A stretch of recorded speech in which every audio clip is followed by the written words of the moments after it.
제가 아직 책을 다 보진 못하고 목차만 봤거든요. 목차만으로도 대단히 훌륭합니다. 이 책은 목차만 봐도 알아야 할 모든 내용이 다 있구나. 근데 정청래 의원은 목차를 보면 한 개 기차 탄 것밖에 없어요. 내용이 기차 타고 북한을 간 것도 아니에요. 기차 타고 그냥 러시아에서 독일까지 간 얘기밖에 없어요. 내용이. 애초에 이 기획자로서 의원님 한일 기차를 탄 것밖에 없지만 기획자로서 이 책을 왜 내셔야 되겠다고 생각하시는지요? 기획자로서 이 책을 기획한 이유는 단 한 가지입니다. 정세현 장관한테 묻어가야 되겠다. 이거 하나밖에 없고요. 그 다음에 정세현 장관하고 왠지 친해지면 평양에 빨리 갈 수 있을 것 같아서 그랬고요. 그리고 저도 통일에 대해서 한 30년 정도 관심을 갖고 봤는데 정세현 장관이 제일 잘났더라고요. 아는 것도 많고 또 전달력도 좋고 그리고 저희 집사람이 얘기하는데 남자로서도 좀 멋있대요. 상남자 같고. 저희 집사람도 좋아하더라고요. 그래서 제가 하게 됐습니다.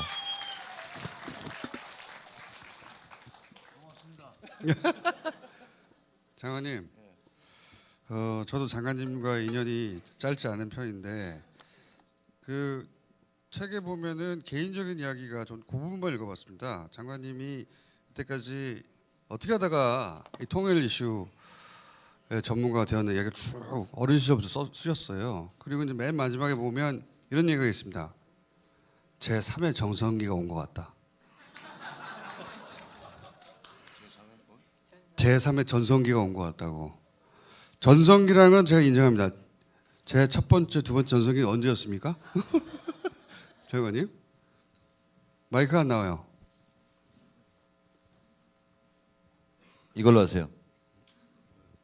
예. 되는 거예요?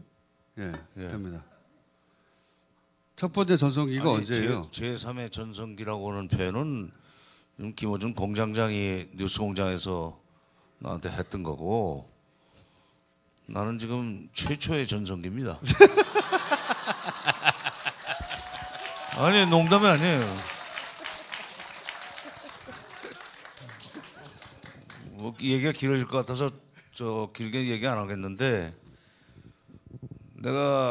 제가 1945년생입니다. 세른 나이 74인데 지금까지 뭐 공무원으로 이러면서 별로 그렇게 알려지지도 않았고 공무원이라는 게 원래 그런 거니까 나오고 난 뒤에 이상한 그 광주리를 이고 다니는 사람을 만나가지고 제가 욕먹었어요. 최초의 전성기입니다. 네. 그리고 제가 그 장관님 어린 시절 얘기를 처음 읽어봤거든요. 예. 이 책에 나옵니다. 읽다가 원래 정치를 하려고 하셨다는 거 아십니까? 정치를 하려고 하셨었어요. 예. 큰일 날 뻔했죠. 그런데 이 통일 이슈를 잡았던 것이 DJ와의 짧은 만남 덕분이었다. 그 이야기가 담겨 있습니다. 아주 짧게. DJ 연설을 보고 아니 내가 대학에서 우러러보던 교수들보다 더 이 문제에 대해서 정확하게 이해하고 있구나. 내가 못 들어본 이야기다. 그렇게 짧게 쓰셨는데 그 정도로 임팩트가 있었어요? 김대중 전 대통령의 연설. 예, 제가 대학에서 그 외교학과, 그러니까 국제정치학이라는 공부를 이제 했는데 그 과에 제 선생님들이 분단국인 대한민국에서 국제정치학을 공부하는 이유는 딱 하나다. 목적도 통일 문제 때문이다. 그때 멋있다는 생각을 했지만 그게 실감은 안 났었어요. 근데 제가 대학원 1학년입니다. 71년이면. 그때 7대 대통령 선거 요새가 이제 한참 진행 중이었었는데 4월 18일 장춘단 연설 때 제가 갔어요. 그때는 DJ가 그런 통일 문제에 대해서 연설을 하라고 생각은 안 하고, 아까 조금 전에 공장장이 제가 정치 지망생이었다는 말씀을 하셨는데 사실 제가 좀 정치 지망생이었습니다. 근데 정치를 못한 이유는 간단해요. 지금 집사람하고 결혼을 해야 되겠는데 정치하면 절대로 결혼 안 하겠다고 그래서 내가 그럼 안 하기로 하고 했습니다.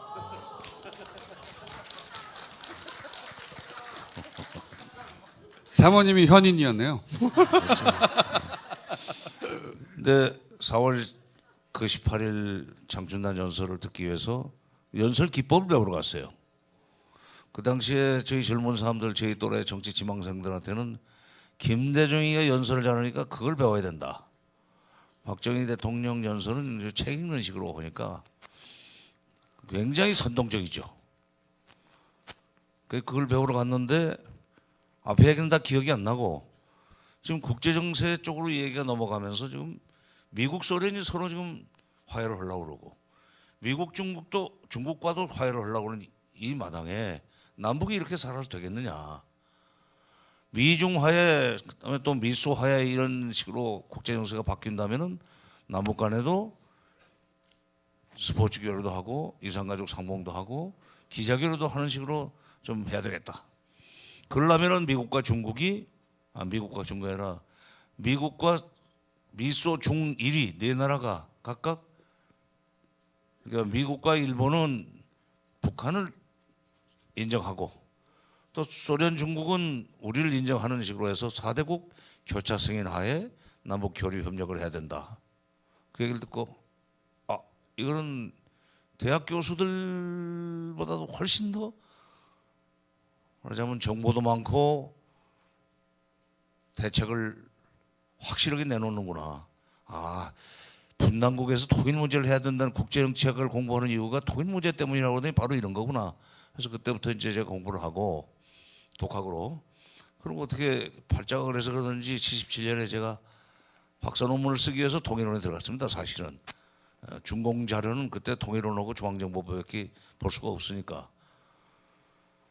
그래 이제 논문을 쓰고 교수가 되려고 나가려고 했는데 박사는 됐지만은 교수는 못 됐어요. 10년을 제가 대학에 출강을 했습니다.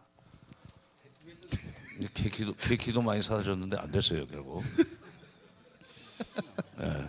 뭐 그때는 뭐 그게 그 예의니까. 그 27년 만에 이제 김대중 선생이 대통령이 돼가지고 그분이 이끄는 정부의 통일부 차관으로 제가 발령을 받았습니다. 그리고 이제 나중에 중간에는 못 만나셨죠? 못 만났지 전혀. 그러니까 그 인연이 쭉 이어진 게 아니에요. 그 연설 한 번 듣고 뿅 갔고, 그리고 27년이 지난 다음에 대통령이 된 다음에 처음으로 만난 거예요. 처음 만났죠. 일면식도 없었습니다, 사실은. 그리고 나중에 이제 물러난 뒤에, 대통령이 물러나신 뒤에 저도 이제 정부에서 나왔고, 한가하실 때 제가 71년 4월 18일 장춘단 연설 때문에 꽂혀가지고 통일 문제를 하게 됐습니다. 그랬더니 김대중 대통령의 코멘트 아주 간단합니다. 그래요?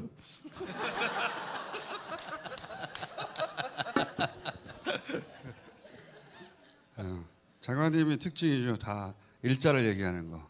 몇 시였죠 당시? 날짜는 게 무슨 시간은 아마 한 3시쯤.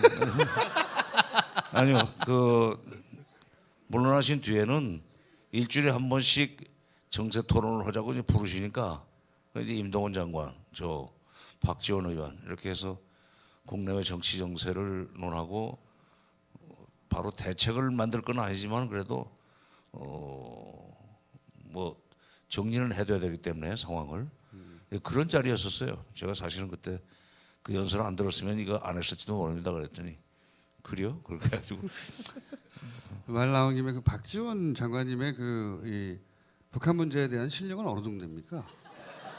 보시기에 굉장히 많이 얘기하는데 그건 객관적으로 보시기에 쌈 붙이려고 그러는 거예요 지금? 아니 이제 궁금해가지고 실제로 많이 하세요. 네. 그렇게 크게 얘기할 정도가 됩니까? 아니 근데 우리는 이제 북한 내부의 미세한 문제까지 제가 77년에 통일연에 들어갔으니까 지금까지 그것만 연구를 했기 때문에 저는 미세한 것까지 알고 어떤 조직의 변천사까지도 알고 이제 얘기를 하지만 적어도 큰 흐름을 잡는 데는 굉장히 빨리 이해력이 굉장히 높은 분이에요. 그러나 그건 나중에 뉴스공장에서 얘기하고.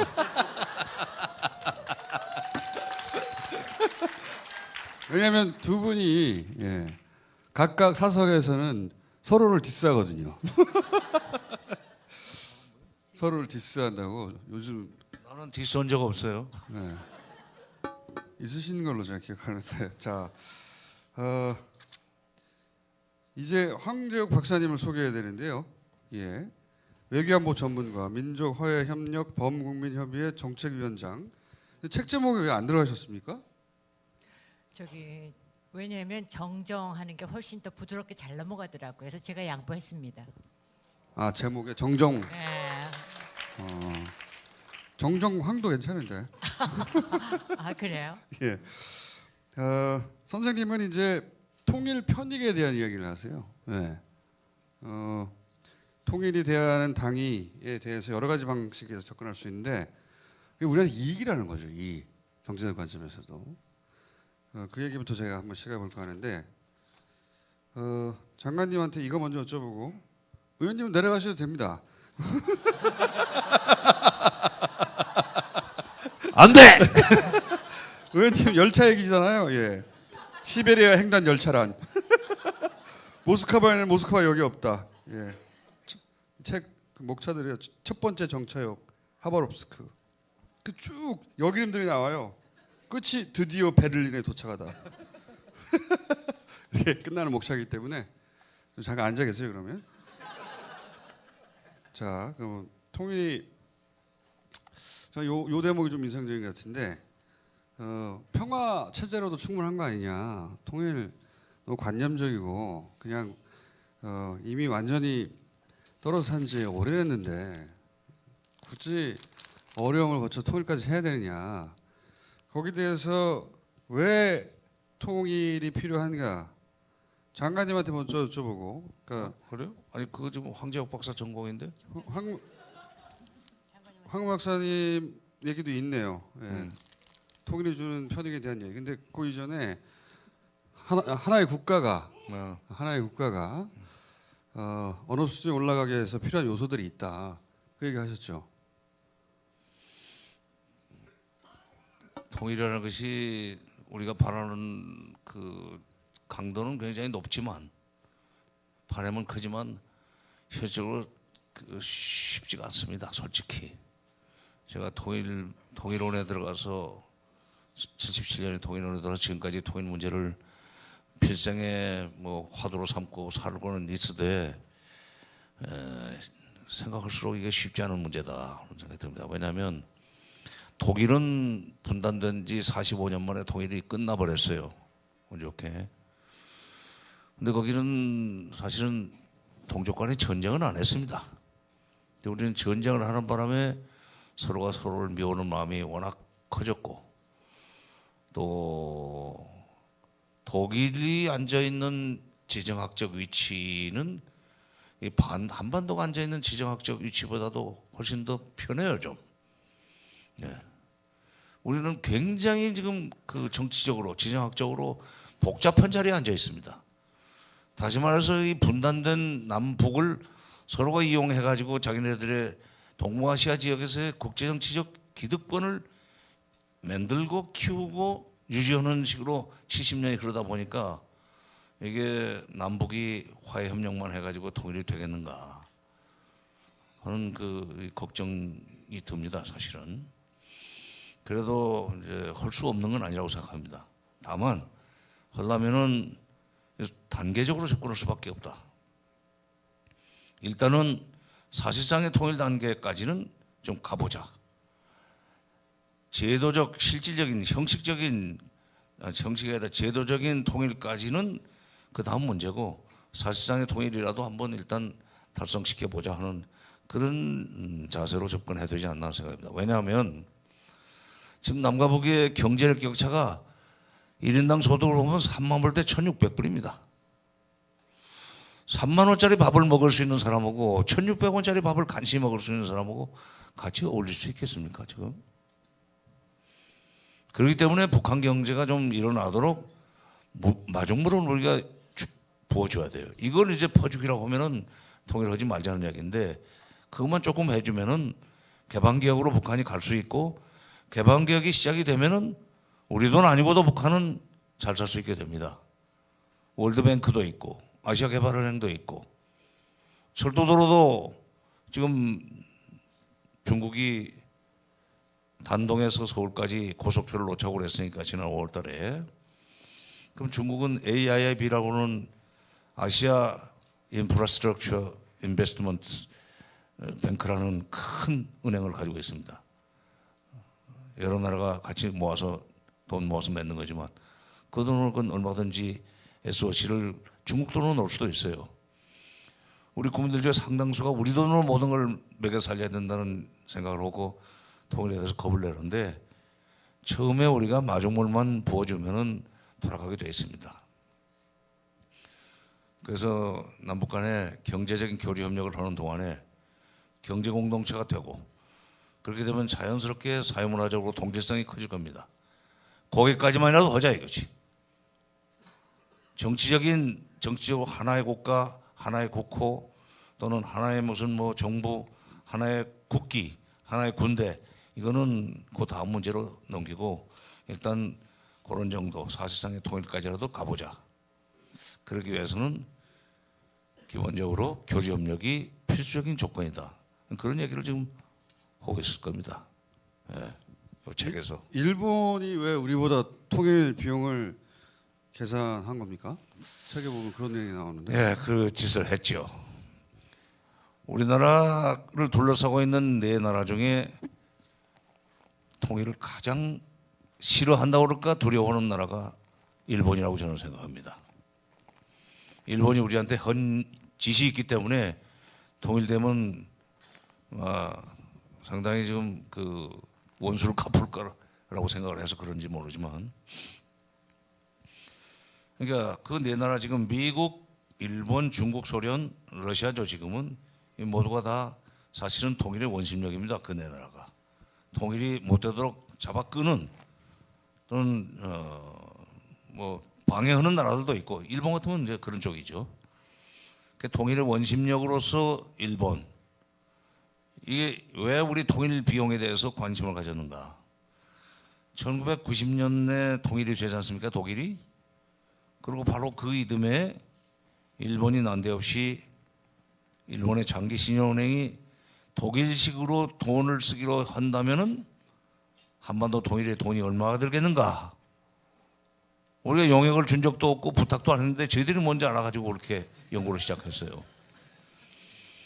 그러면 이제 결론은 뭐냐면은 현재 한국 정부 통일된으로부터 10년 동안 북한에 들어가야 될 돈을 통일 비용이라고 개념 규정한다면 10년 동안 남한 예산의 절반을 북한에 쏟아부어야 된다. 근데 그렇게 되면은 남한이 감당할 수 있겠느냐? 아무래도 우리가 좀 도와줘야 되겠다. 도와줘야 될 거다. 하는 그 보고서를 냈어요. 그걸 보고 제가 그 기사가 영국에서 나온 에코노미스트라는 잡지의 뒷부분에 나왔는데 몇 페이지인지 나 기억이 없어요. 물어보려고 그랬는데. 그래서 또 많이 하시다 보니 눈치채고 이제. 네, 그 당시엔 제가 통일연구원의 이제 부원장으로 일을 하고 있을 때인데 제가 그랬어요. 죄송합니다. 제가 가끔 이렇게 육도문자를 써요. 나쁜 놈들. 그게 무슨 육다문자입니까? 그래도 나 같은 처지는 그게 육도문자지. 그러니까 뭐냐면은 한국 사람들이 통일을 두려워하게 만들고 싶다. 왜냐하면 통일을 반대하게 만들고 싶다. 돈 들어가는 통일은 나는 싫다. 내가 뭐 내 주머니까지 들어가면서 통일 뭐 하래. 저 빨갱이 들어오고. 이런 생각이 들도록 만들려고 했던 저희가 있는 거죠. 날카롭지 않습니까? 예?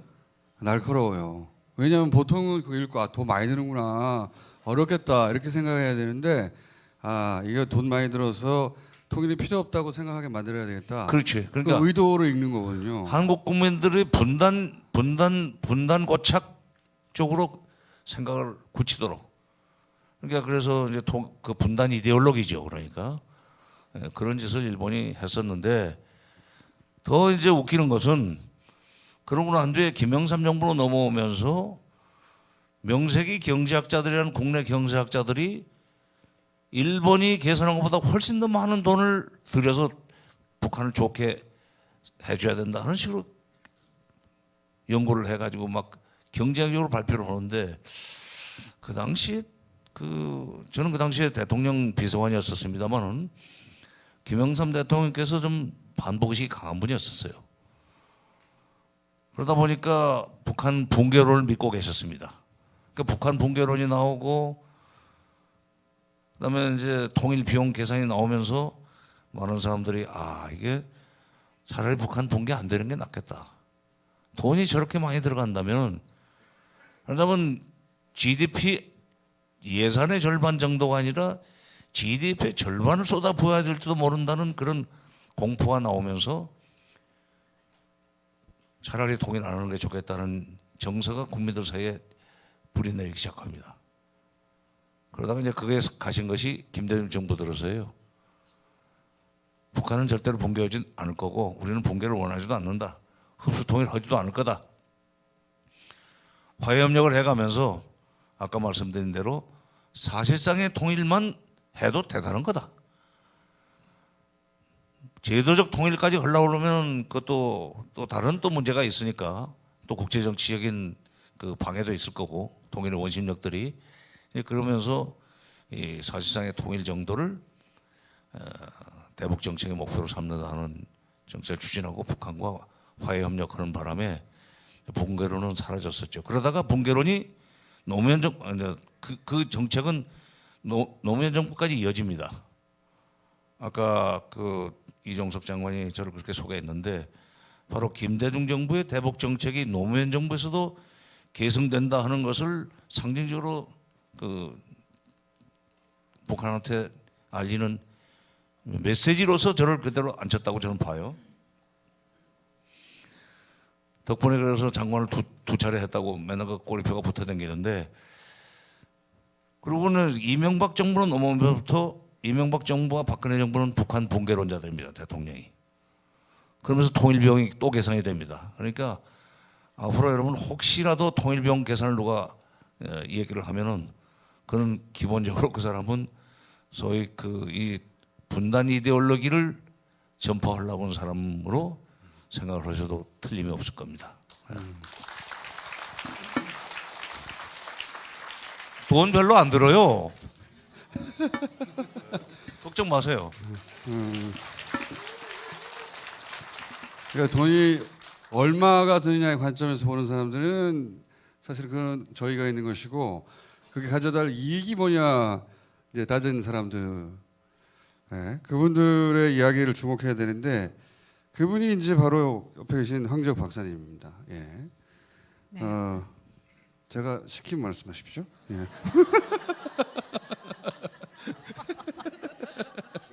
처음부터 당하는 건가요? 예. 조선일보에서 사실은 기획으로 굉장히 훌륭한 나에 대한 원한 때문에 지금 황 박사는 막아주십시오. 이 기획은 그러니까 통일이 가져올 이익에 대한 계산 혹은 어떤 전망들에 대해서는 조선일보 기사만큼 훌륭한 기획 기사가 없어요. 예. 박사님? 네네 집중하고 있습니다. 네. 네. 자, 그 얘기 좀 해주십시오. 조선일보가 굉장히 훌륭한 기획을 내놨지 그렇죠. 않습니까? 네. 왜냐 네. 박근혜 대통령께서 통일은 대박이다라는 아주 너무 뭐랄까 자극적이고 진짜 똑 떨어지는 말씀을 쓰셨거든요. 가져가셨거든요. 그래가지고 조선일보에서 진짜 진지하고 아주 확실하게 연구를 시리즈로 내놨어요. 그래서 제가 쓴 그 통일 편익에 대한 거에 많이 참고를 했는데 아마 더 나은 연구가 지금까지 없기 때문에 제가 그거를 갖다가 좀 활용했습니다. 국내 대단한 학자들을 다 찾아가가지고 할 일을 다 해놨어요. 조선일보가. 네, 땡큐.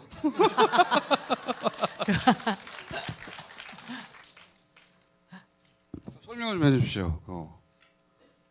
총장님, 아니요. 그 조선일보가 쭉 풀어놓은 예. 내용들을 보시면서 네네. 통일의 편익에 대해서 설명을 좀 해주십시오. 아, 통일 편익이요. 좀 구체적으로. 예. 구체적으로요. 그 구체적인 내용은 이게 오해가 있을 수 있으니까 네, 조선일보 연구에 나온 통일 편익이 아니라 그렇죠. 황 박사가 주장하는 통일 편익을 얘기를 해야 돼. 아, 그렇죠. 네, 알겠습니다. 저는 항상 그 정세현 장관님 옆에 있거나 또 정청래 의원님 옆에 있으면 맨날 뒤에 빠져 있어요. 왜냐하면 한 두 분 다 너무 말씀을 잘하시기 때문에 말이 많아서 그런 거예요. 저는 솔직히 제가 말할 기회를 맨날 놓치거든요. 근데 오늘 이렇게 저한테 이렇게 시간을 할애해 주셔서 너무 제가 감사합니다. 말을 이렇게 안 하고 있는 게 난생 처음입니다. 지금 하세요. 저희 의원님 마이크 꺼주세요. 그런데 너무 두 분 다 너무 유머러스하고 너무 재밌게 말씀을 하시기 때문에 저는 항상 웃는 역할만 했어요. 근데 이제 이렇게 또 우리 김어준 선생님께서 저한테 말씀할 기회를 주셨는데 선생님은 아닙니다. 저는. 뭐라고 부를까? 네? 요정? 뭐라고 부르세요?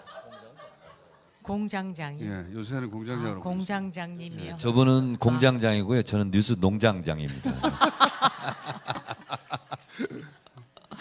공장장님, 예. 그 통일 편익에 대한 거를 조선일보를 제가 인용을 했다고 하지만 그게 전부 다가 아니라는 거죠. 그러니까 통일이라는 것은 저희 이번 이 책이 뭐냐면 왜 평화와 통일이 삶이 되고 비전이 되느냐. 제가 애를 키우는 엄마로서 또 여성으로서 우리 한국의 삶이 사실은 그렇게 녹록하지가 않아요. 그렇기 때문에 저는 그 학자들처럼 어려운 표현으로 또 어려운 문장으로 북한 알기라든가 통일이라는 얘기를 풀어내질 않고 쉽게 이해하기 좋게 금방 알아들을 수 있게 하려는 역할을 하고자 합니다. 근데 이제 이번에 이제 책이라는 것은 좀 더 그 학문적으로 학술적으로 여러 가지 또 수치들이 많이 들어가 있기 때문에 여러분들이 조금 지루하게 볼 수도 있지만 만약에 어디 가서 뭐 한 말씀 하신다 그러면 여기에서 인용할 것들을 아마 찾아내실 수 있을 겁니다. 제가 이쪽에 이제 그 통일 편익에 대해서 쓴 이유는 우리 한국이라는 나라가 해외 나가서 보면 너무너무 자랑스러워요. 뭐라 그럴까, 작은 나라에서 너무 훌륭한 인재들이 많다라는 거를 아마 여러분들도 아마 같이 공감을 하셨고 느끼고 계실 거라고 생각을 합니다. 그런데 통일을 하게 되면 우리나라가 더 커지고 더 잘 살고 그렇기 때문에 통일을 해야 된다는 얘기를 하고 싶었습니다. 그래서 제가 통일 편익, 통일은 남는 장사다라는 표현으로서 전달하고자 했고 또 뭐 질문한 내용이 네, 좀 구체적으로 그럼 질문드릴게요. 네, 구체적으로요. 예. 통일하면 국방비는 30% 가라고 매년 20조 이상의 부가가치가 창출된다. 네네. 이렇게 많이 돼요? 왜냐하면은 네. 그것이 우리가 국방비로 나가는 이제 간단하게 말하면 무기 구입비 있잖아요. 그런 것들이 일단 가장 먼저 절감이 되고요. 그렇기 때문에 국방비가 굉장히 많이 줄어듭니다. 그리고 통일이 되거나 남북관계가 좋아지면 젊은 층들이 군 복무 기간이 줄어든다라고 가장 관심을 보였다고 하지 않았습니까? 그 다음에 군으로 투입되는 병력이라든가 어떤 것들을 노동, 산업 현장으로 돌릴 수 있다라는 거죠. 그렇기 때문에 제가 통일에 대한 편익을 국방비에서 줄일 수 있다라고 얘기를 했고요. 그런 것들이 또 이제 복지시설, 또 여성들이 가장 곤란해하는 육아, 그다음에 대학생들이 가장 힘들어하는 등록비로 우리의 복지 쪽으로 그게 환원이 될 경우에는 굉장히 우리의 삶이 통일을 해서 남북 간의 어떤 교류와 협력을 통해서 산업이 발전하고 경제가 발전하기 이전에 체감적으로 느낄 수 있다라는 것입니다. 그래서 제가 그렇게 아마 거기 적어놨을 거예요. 자세한 내용은 이제 이 책에 네. 예, 네, 왜냐하면 상세히 거기 설명이 자세한 되어 있습니다. 수치 같은 것들은 책을 보시면 예. 아마 그 도움이 되실 겁니다. 책을 안 살 수 없게 만드는구만 내가 원래. 제가 좀 보조 말씀을 좀 드릴게요. 황 박사. 의원님 짧게 네. 해주세요. 네. 우리가 스웨덴 같은 나라를 꿈꿉니다. 근데 스웨덴 나라처럼 전 세계에서 세금을 가장 많이 내는 나라가 스웨덴인데 우리는 스웨덴만큼 세금을 내더라도 스웨덴 같은 복지 예산을 짤 수가 없습니다. 두 가지 이유입니다. 첫 번째는 아직도 SOC 예산이 더 많이 필요하고요. 두 번째는 과도하게 들어가는 국방비 때문에 그렇습니다. 아무리 우리가 세금을 많이 내더라도 국방비가 지금처럼 전 국가 예산의 10분의 1 정도를 차지하는 이상 우리 복지 예산은 한계가 있을 수밖에 없다. 이런 겁니다. 중국 인민해방군이 260만입니다. 미국이 전 세계에서 150만의 군대로 전 세계를 호령합니다. 우리는 70년 동안 미국보다 많은 180만의 군대가 휴전선을 사이에 두고 으르렁거립니다. 비정상적인 국가입니다. 중국 인민해방군 260만의 인구비를 따진다면 우리는 30만 군대라면 족하다고 그럽니다. 180만의 군대에서 30만의 군대로 평화체제로 가면 줄일 수 있다는 거죠. 그 150만의 군대가 옷 벗고 작업복 입고 공장에 들어가는 겁니다. 그런 거죠. 그래서 국방비는 엄청 줄일 수 있는데 예를 들어서 절반으로만 줄인다고 생각하면 20조를 줄일 수 있다. 그러면 대학까지 무상 교육이 가능하고요. 그리고 산모, 애를 낳는다. 그러면 1,000만 원씩 다 줘도 된대요. 이게 눈에 보이는 경제적 이익입니다. 그래서 개성공단 이 책에 나오는데요. 개성공단 계약서 쓸 때 김정일 국방위원장과 정봉원 현대그룹 회장이 했던 대화입니다. 개성공단이 다 완성되면 30만 노동자가 일하게 되는데 개성시 개풍군 출퇴근이 가능한 인구를 다 합쳐서 30만이 안 나오는데 어떻게 이 정도 인구에서 노동자 30만을 충당하려 하는가 물었을 때 김정일 국방위원장이 그거 매우 간단합니다. 인민군대 옷 벗겨서 넣으면 됩니다. 이렇게 했답니다.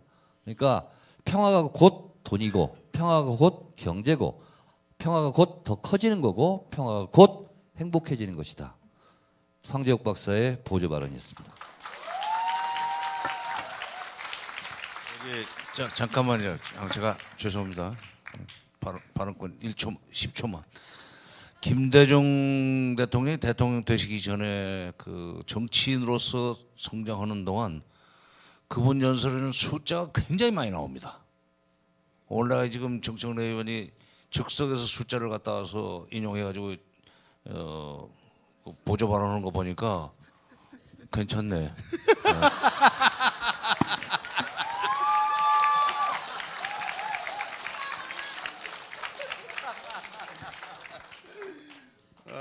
최근 1년간 제가 정세현 장관님으로부터 들은 이야기 중 제일 웃긴 이야기였습니다. 김대중 전 대통령 숫자에 강했죠. 예. 끊임없이 숫자를 얘기했는데 정청래 의원도 숫자를 잘 말합니다. 틀린 숫자를 잘 말해서 그렇지. 자, 김대중 대통령은 암산도 빨라요. 어설프게 거기서 무슨 뭐 말하자면 뭐 반올림 어설프게 했다가는 혼나요 아주. 반올림 어설프게. 굉장히 빨라요 숫자가. 자, 그럼 김대중 전 대통령에 대한 책도 한번 집필해 보시죠. 우리 현대사에 굉장히 중요한 인물 아닙니까? 예, 뭐 직접 겪은. 예, 이 푸른 숲에서도 하려고 그랬었는데 장비에서 먼저 저를 스카우트 해가지고. 아, 그래요? 아니 그러니까 요 앞에 사장님이신데 회고록을 얼마면 됩니까? 회고록 비슷한 걸 이제 하자고 했어요. 그것도 네. 이제 대담식으로 하게 돼 있는데 아무래도 그 책에서는 제가 김영삼 대통령, 김대중 대통령, 노무현 대통령 이 세 분 대통령을 가까이서 접하고 또 그 밑에서 정책을 입안하고 또 추진했기 때문에 자 이제 김대중 대통령에 대해서도 얘기를 이미 계약서 쓰셨어요? 예 지금 1월 9일 날부터 첫 대담을 시작하기로 했어요. 아, 아니 대답 시작 안 했군요. 아니 그래도 예. 돈 받으셨어요? 했는데, 들어왔지. 파기 시 위약금 얼마로 돼 있습니까? 파악해 보시고요, 사장님. 아니 자. 김수진 부사장이 굉장히 노력을 했는데 예. 그쪽에서 먼저 이걸 꽂아가지고 이걸 빨리 했었어야지. 아, 정말. 그 상대편 대담자는 누군가요? 장관님하고 누가 얘기하는 겁니까? 대담자는 프레시안의 박인규 대표. 두 분이서. 저거 한 10년 이상 그 정세 토크 그러니까 대담을 했죠. 2008년 7월 15일 날. 장관님 이게 푸른숲 주최 행사거든요. 예. 더 이상의 발언은 자제해 주시고요. 다른 책 얘기. 제가 모르고 여쭤봤네. 자, 근데 이제 그런 자세한 내용들 책에 다 있습니다. 왜 필요한지에 대한 아주 상세한 이야기들, 합리적이고. 근데 이게 이제 어려운 지점이 물론 국내에도 원치 않는 세력이 있습니다만 바깥에도 원치 않는 세력들이 있잖아요. 원심력을 표현하신 미국이나 중국이나 일본이나 러시아는 좀 멀리 있었습니다만 다들 그닥 반기지 않았고 특히 일본, 미국도 뭐 그게 되지 않게 만드는데 결정적 기여들을 했죠. 독일의 사례를 들어서 독일이 어떻게 이 원심력들을 해결했는가 얘기가 있어요. 이거 간단하게 요약해 주시고 의원님 내려가 주세요. 싫어요. 요거 간단하게 그러니까 이 원심력을 어떻게 처리할 예. 것인가 원심력을 표현하시는 통일 것들. 문제를 이제 통일을 하려면은 통일의 구심력을 먼저 키워야 됩니다. 근데 이제 근데 반면에 또 그 원심력도 있어요. 내 나라는 기본적으로 원심력이라고 봐야 됩니다. 마치 결혼을 하려고 그러는데 두 남녀 사이에 결혼의 구심력이 아무리 아주 커져 버리면은 집안의 왼수지간이 로미오와 줄리엣 같은 그런 관계에 있다 할지라도 그 결혼의 원심력을 극복하고 결혼할 수가 있지만 그렇지 않은 경우는 대개 그 원심력 때문에 이제 못하고 많은 경우가 있잖아요. 통일도 마찬가지입니다. 그래서 남북 간에 먼저 구심력을 키우고 그리고 나중에 원심력을 밀어내야 되는데 독일의 경우에는 순서를 잘 잡았어요. 근데 박근혜 대통령 때는 난데없이 남북 관계는 막아놓고 저 유럽에 가서 통일이 되면은 유럽에도 좋습니다. 우리 통일을 도와주세요.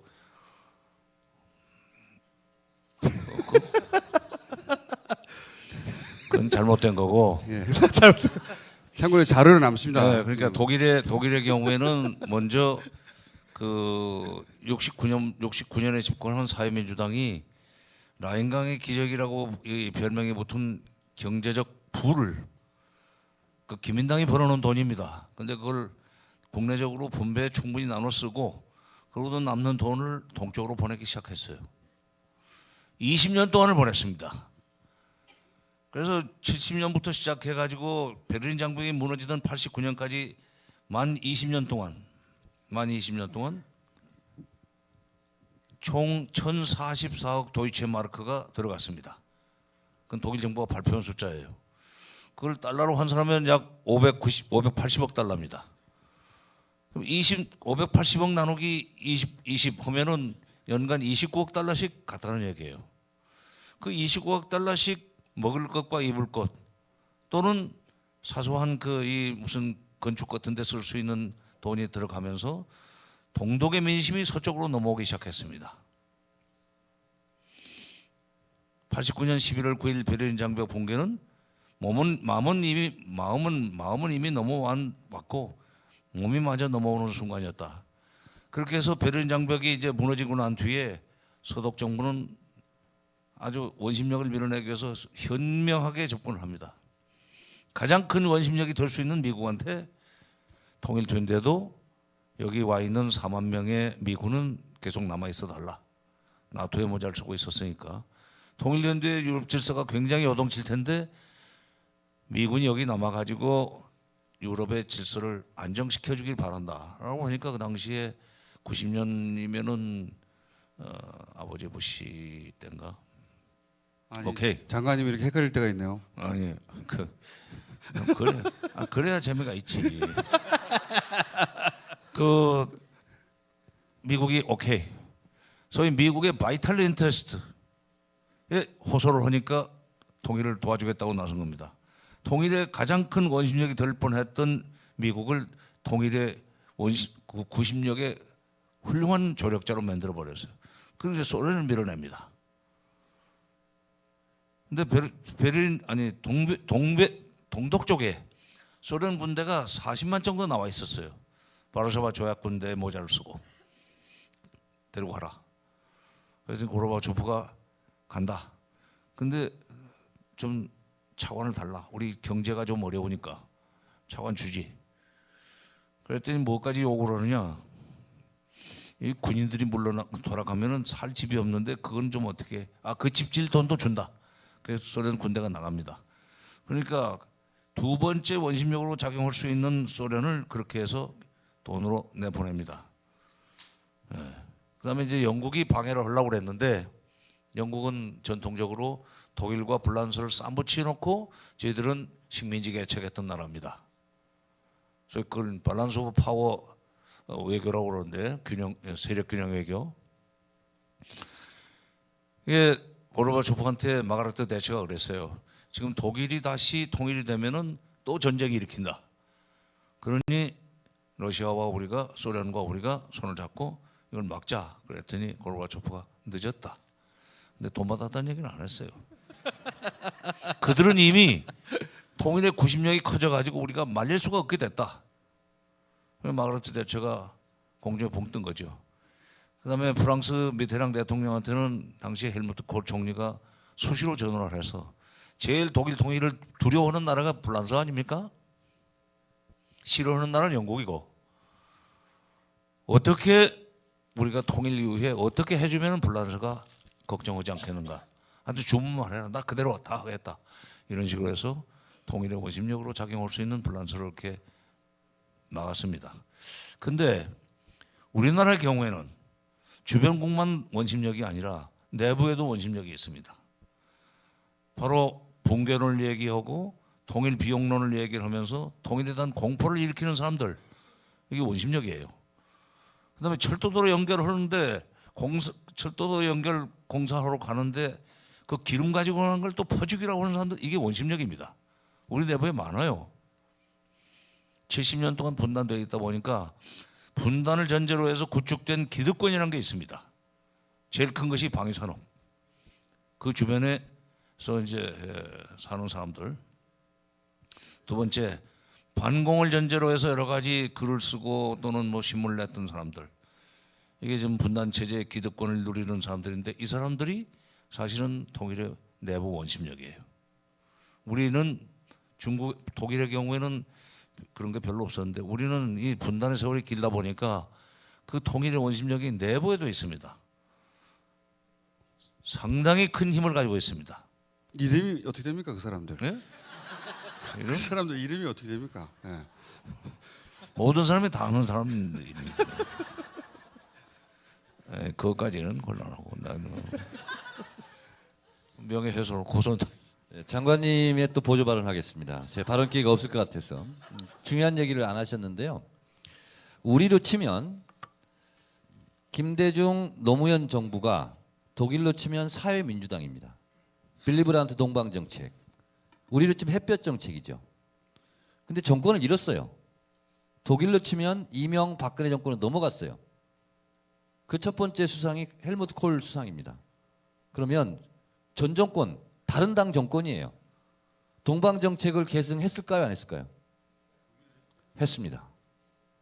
왜 했을까요? 안 하고 싶어도 할 수밖에 없었던 것이 지금 장관님께서 얘기하신 독일 동서독 국민들의 구심력이 아니었나, 저는 그렇게 생각합니다.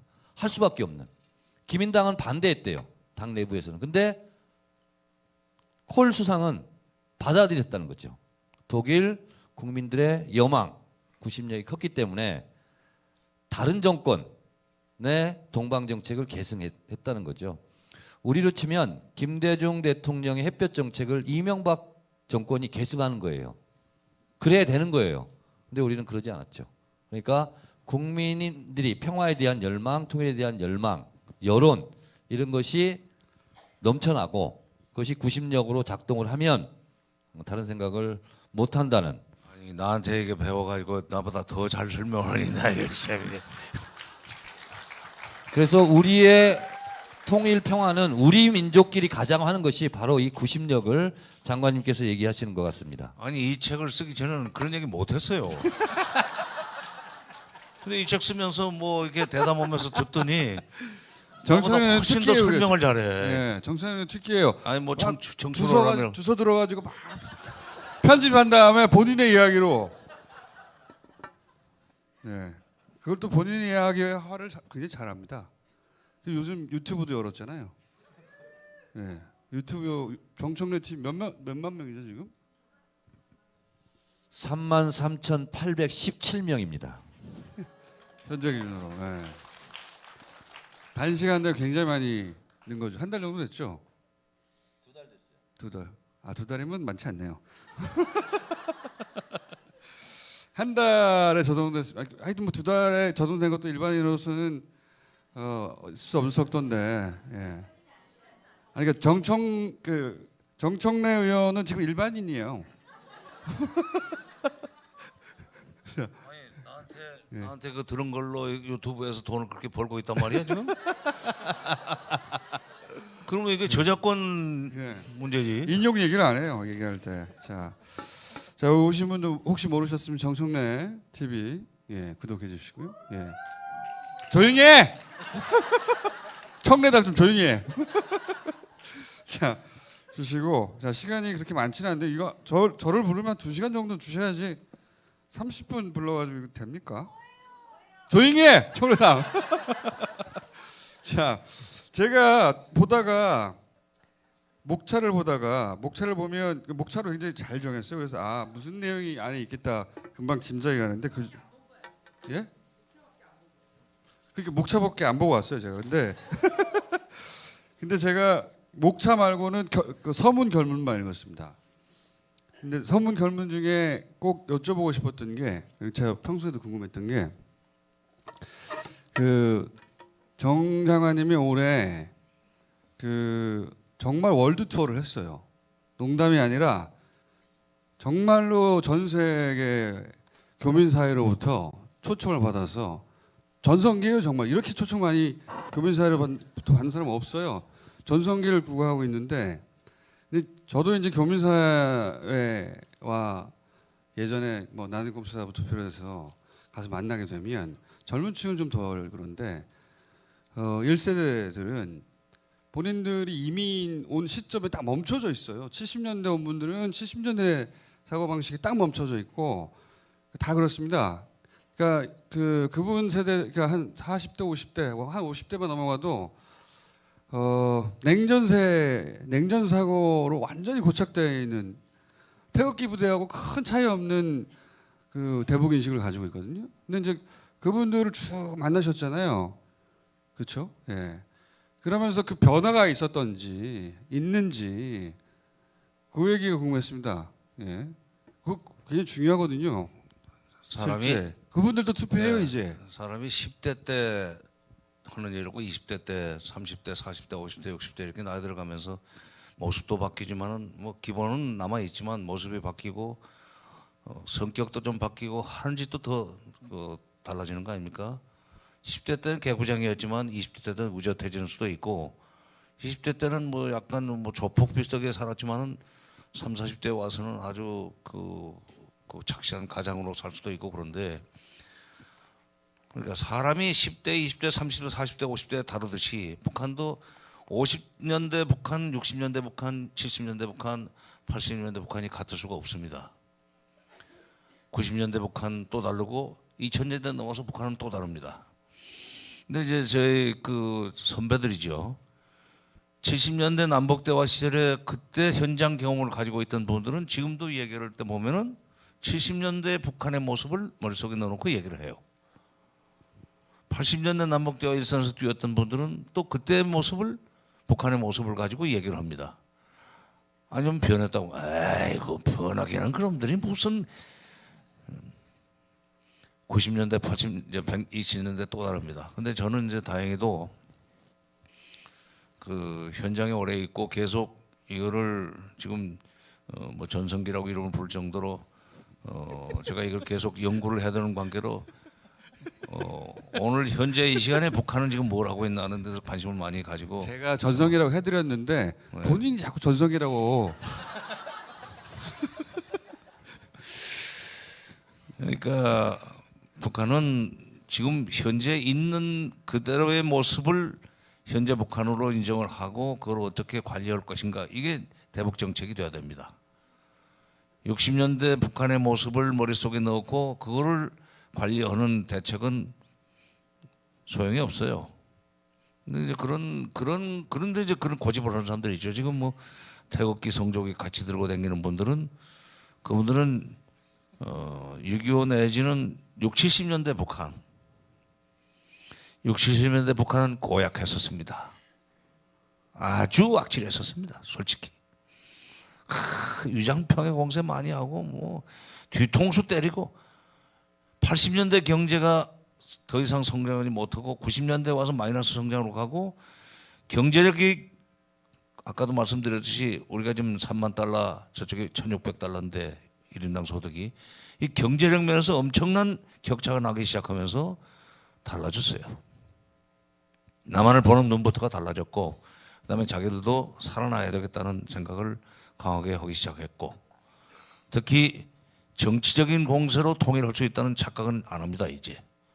그럼 그런 북한을, 변화된 북한을 상대로 해서 정책을 수립해야 되는데, 일반적으로 보수적인 색채를 지닌 정치인들이나 학자들은 옛날 모습, 옛날의 북한을 전제로 해서 얘기들을 하는 경향이 있습니다.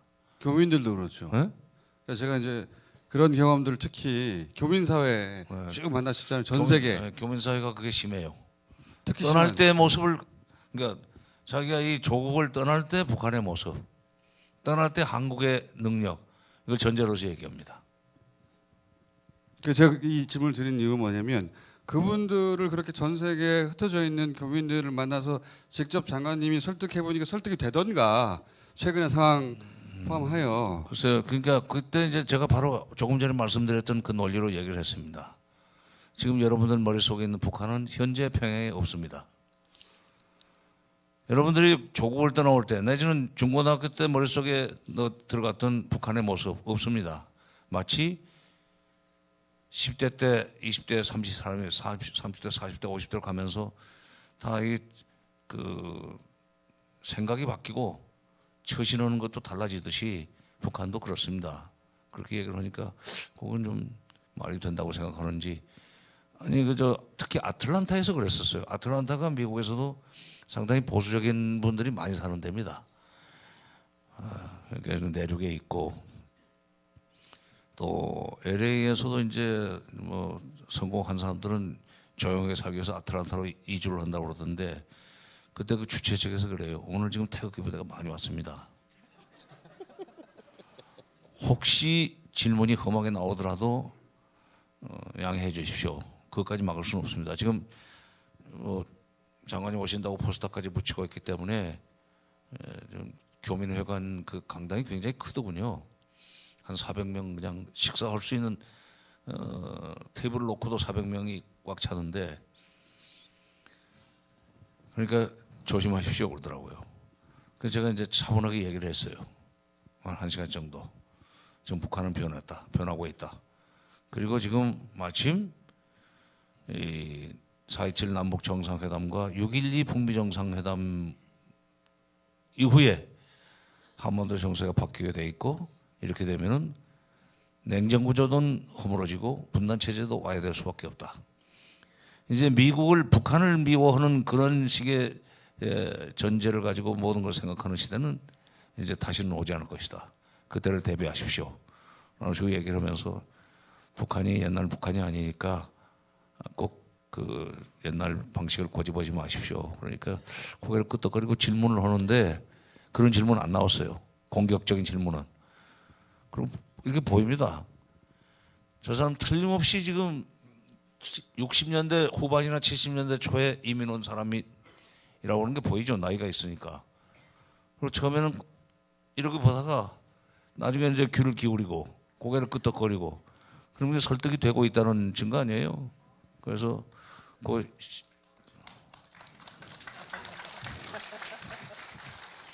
더 이상 얘기 안 해도 되겠네. 그러니까 정확하게 얘기해 주면 된다는 거잖아요, 그죠? 그렇죠. 예, 그러니까 정확하게 알려주면. 정확하게 그러니까 그 팩트를 가지고 얘기하면 돼요. 근데 되게 이제 그런 반복 정서가 강한 분들은 팩트를 이 무시하고 막 그냥 논리로만 얘기를 하려고 그러죠. 기억하고. 그렇죠. 예. 그래서 이 책이 꼭 널리 퍼져야 된다. 요거 이제 출판사 위한 멘트입니다, 마지막에.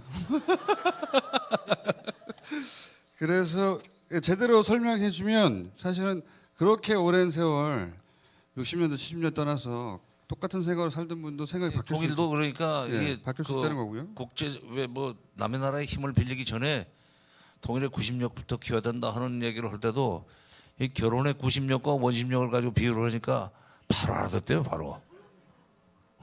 결혼에 관해서는 저는 항상 원심력인데 모든 결혼을 반대합니다, 저는. 예.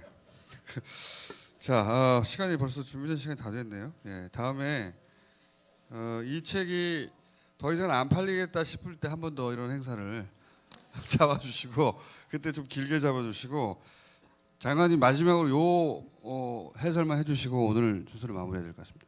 지금은 또 다시 약간 교착 국면 아닙니까, 그죠? 이 책은 아직 담기지 않은 내용인데 이 책은 이런 얘기로 가득합니다. 왜 필요한지 아주 쉽게 예. 그리고 이념 차이가 생각보다 빨리 없어진다네요. 이 책에 의하면. 그래요? 그건 답하지 마시고 책에서 찾아보시고요. 생각보다 빨리 없어진답니다. 예. 이념 차이라는 거요. 예. 장관님 답하지 마시고 책을 팔아야 되니까. 아니 그게 아니라 이건 팔리고 안 팔리고 관계없이 진실을 얘기해야지. 원리를 가지고 얘기를 해야지.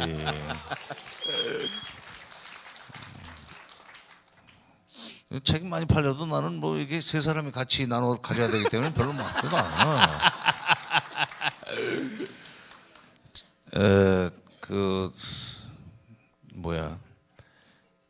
무슨 얘기하다가 그랬지? 이념 차이는 생각보다 이념 빨리 차이, 없어진다. 예. 그 대단한 것 같아도. 이념 차이가 그 빨리 없어질 수밖에 없는 것이 일제 시대 때 그 한국 사람들이 한국 신민화 교육을 통해서 한국 사람들이 거의 다 일본 사람 되다시피 했습니다. 그러나 해방된 뒤에 그 정치적인 제약이 없어지니까 완전히 다시 조선 사람으로 다 돌아왔었죠. 나는 통일이 되거나 사실상의 통일 단계, 그러니까 소위 이 교류협력이 활성화되고 경제 공동체가 되면서 사회문화적으로 동질성이 커지는 그런 시점쯤 되면은 바로 그 이념 차이 때문에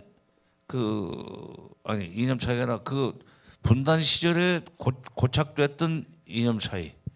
그래서 서로가 서로를 미워했던 그런 과거사를 다 흘려보내고 그리고 하나로 되려고 하는 그 구심력이 훨씬 더 빨리 커질 것이다. 왜냐하면 이게 한국 사람들은 독일 사람하고 또 좀 다릅니다.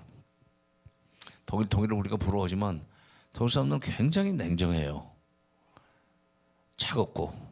근데 조선 사람은 굉장히 격정적입니다. 술 먹다가도 옆에서 뭐 싸울 뻔 했다가 야 인마 좀 조용히 해라. 입으로 술 먹지 뭐 아니 뭐라고 그래야 돼. 자관 술 먹으러 왔지 뭐 말하러 왔냐 하면서 고함지러 왔냐 하면서 혼을 내면은 뭐 어째 뭐 하다가 이제 싸울 뻔하다가 어떻게 보니 가만 있어봐. 너 누구 동생 아니냐 뭐 이렇게 되면 그다음부터 자식아 일찍 얘기하지. 동생 아니면 어떡합니까 그때? 아니 나도 금방 족보 따져가지고 저 이종걸 의원이 나한테 지금 11년 고등학교 후배예요. 아, 이정걸 의원이 그렇게 이정걸 오셨구나. 의원이 네. 아, 자꾸 그래서 저 안주 뭐 이정걸 먹으라고 그러지 말고. 이게 또내 막내 동생이 또 예원중학교 1년 후배입니다. 그래서 아주 일찍부터 가까운데 그런 소위 그 이 인연이라든지 이런 거 있으면 금방 친해져요. 당이 달라도 친해져요. 뭐 당이 다르지는 않은데 근데 하여튼 한국 사람은 그 격정주의 그다음에 온정주의 금방 친해지고 금방 잘해주고 이런 관계로 우리는 그 정치적인 장벽만 제거되면은 그 북한 사람들 머릿속에 들어있던 대남 적개심, 한국 사람들 상당수 머릿속에 들어있는 대북 적개심 그 금방 없어지려고 봅니다.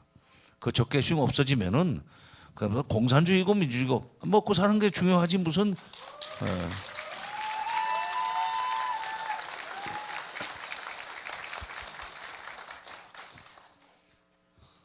그러면 자, 이제 끝내.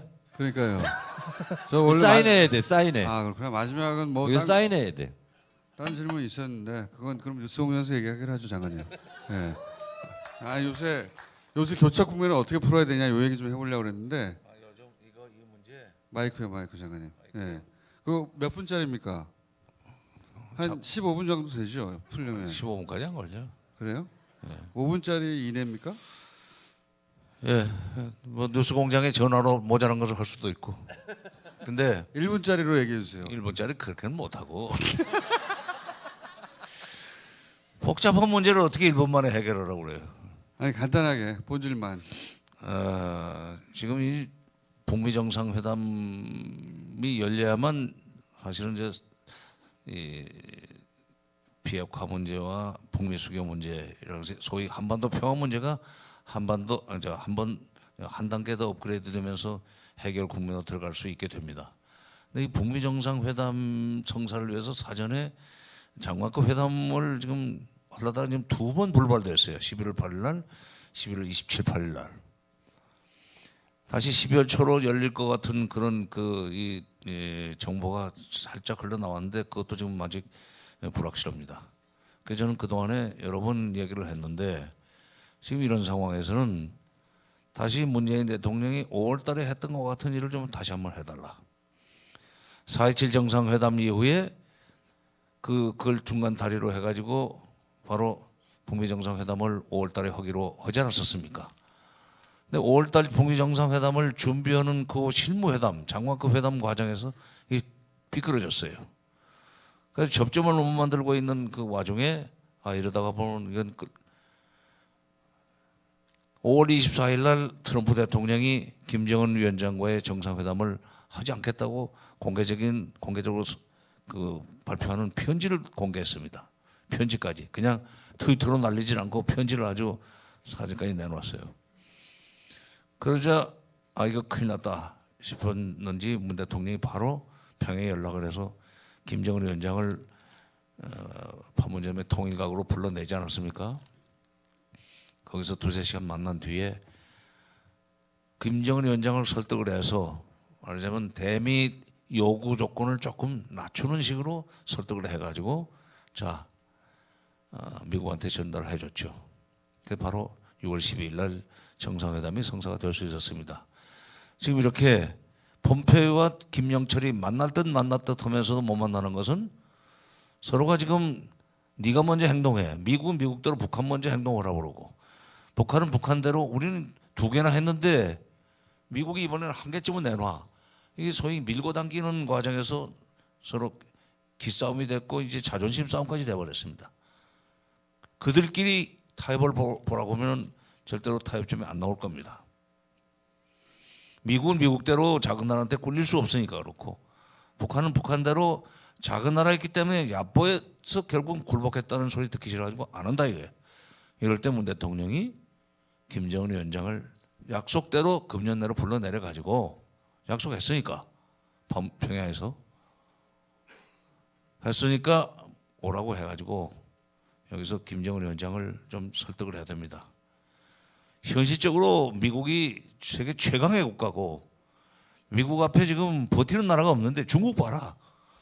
중국도 무역 문제 가지고 결국 미국이 시키는데도 조금씩 양보하지 않느냐.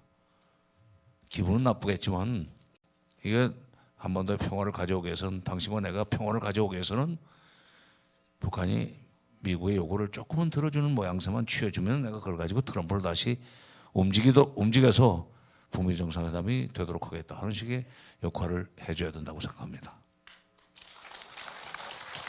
자, 오늘 여기까지 하고요. 이 책 사인해야죠. 끝나고 나서. 요 앞에서. 아, 여기서요? 바로? 아, 이렇게 올라와서? 네. 아. 이리 올라오시면 됩니다. 자, 오늘 그 대담은 여기까지 하겠습니다. 이 책은 정가 16,500원에 모시고 있습니다. 감사합니다. 네. 자, 오늘 수고해 주신 우리 김어준 뉴스공장 공장장의 큰 박수 부탁드리겠습니다.